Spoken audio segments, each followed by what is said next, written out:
So I've been treating people with addiction for 8-9 years now. And every time I treat people and I talk to them, and I tell them I know how you feel, and I know how you feel. So recently I have found myself craving more and more coffee. Usually I try to cut it out at noon, but then I was pushing it. It's like 3 o'clock and then 4 o'clock, and the cravings were just getting worse, and I was just drinking more and more of it. And then all of a sudden it occurred to me that I'm going through what a lot of my patients are going through, and giving into the craving. So I decided that, it's another thing I decided that a lot of my patients tell me, I'm gonna quit on Monday. So I decided like on Thursday or Friday that I'm quitting coffee on Monday. Day 2, no coffee yet. So this morning was kind of hard because the coffee was brewing and I could smell it, and I hovered around the kitchen for a couple of minutes and I was like, no, not doing it. And got on the treadmill and ran 2 miles. So all I do is get a cup of water, the same cup that I use my coffee in, put some water, microwave, 1 minute, it's warm, and whenever the craving for coffee hits, just sip it. Ew, and the tongue is expecting coffee, and you're getting warm water. The signal that comes from the brain that says tongue wants coffee, that signal is what we perceive as a craving.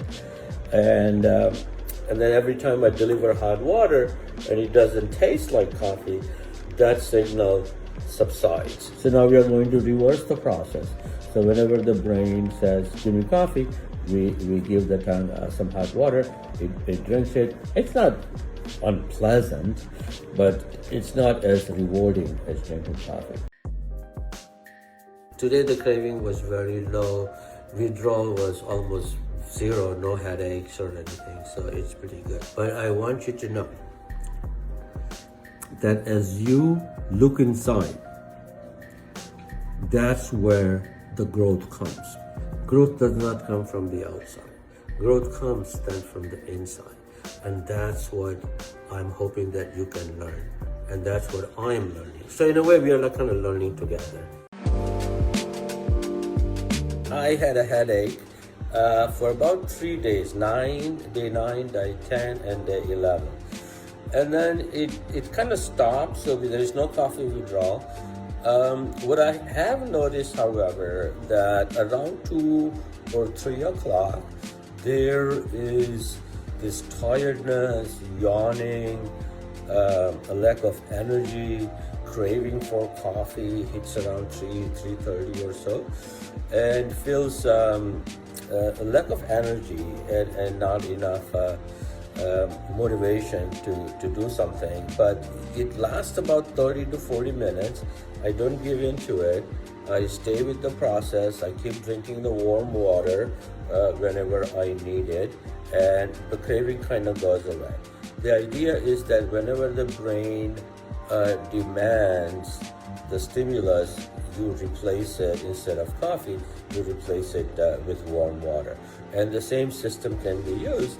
So whatever the craving is, the substance of the craving does not matter. What is matter is what you do to the craving and how you respond to it.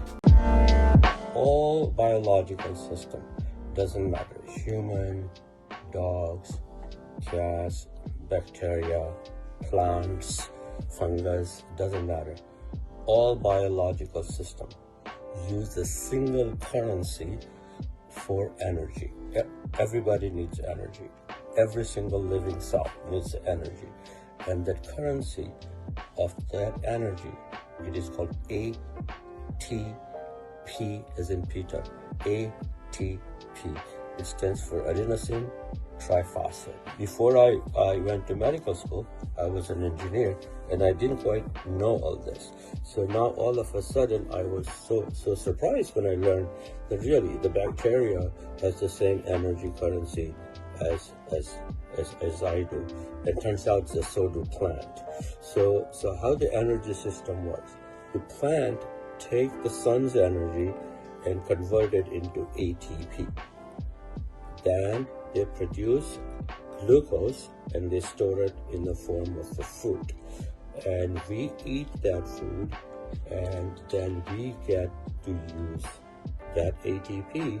The glucose is stored in there and we burn the glucose, and the ultimate result of burning the glucose is to make the ATP. Remember, every single living cell needs energy, and that energy currency is ATP.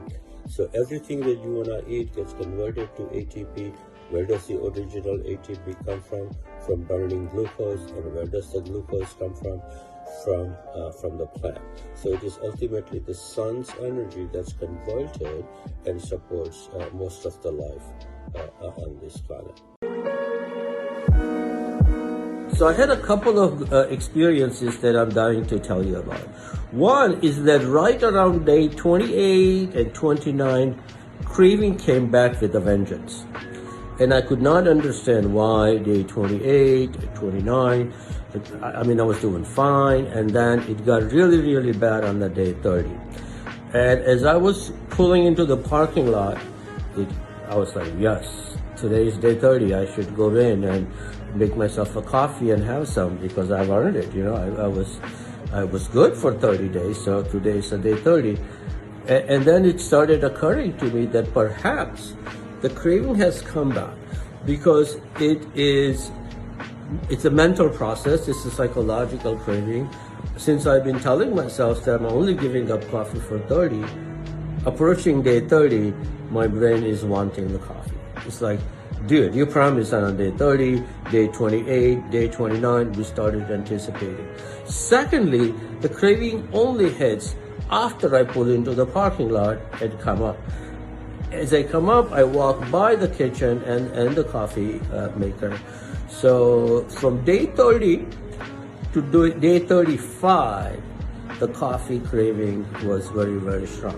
So then it's subsiding now, but it only lasts a couple of hours in the morning. The second thing I experienced, that some of the things that my patient tell me, oh, I had a using dream, and I didn't quite relate to that, but now I do. So I had a coffee using dream, and my dream was this. So all of a sudden, I'm in the middle of the Walmart. It's a dream, go with me. So I'm in the middle of the Walmart, and I'm standing in line, and there is a Starbucks counter. Now you know it is a dream because it's Starbucks in the Walmart. You know what I'm saying, yeah. So I'm standing there, and as soon as my number comes up, I am about to order a drink, and they say, well, this window is closed, so you have to go to the next window. And it's like, what? And all these people behind me are running and getting in the line that was already there. By the time I get there, I'm like at the end of the line again. And now I'm experiencing this craving in my dream. And that, my friend, is my first using dream. So often when my patients would tell me, it's not that I didn't believe them, but now I have experienced it. So now what are we going to do about my cravings? So what I am thinking that not tell my brain a particular time, because then my brain has a mind of its own apparently, and he starts telling me, oh, you said 30 days, so now I'm not saying any days. I just keep going indefinitely and to see how it happens. So on the day 49, the craving is there this morning, but it only kind of lasts about an hour and a half. Then around the 3 o'clock or so, feeling that little bit of sluggish, and then it goes away. The good news is my sleep has improved tremendously.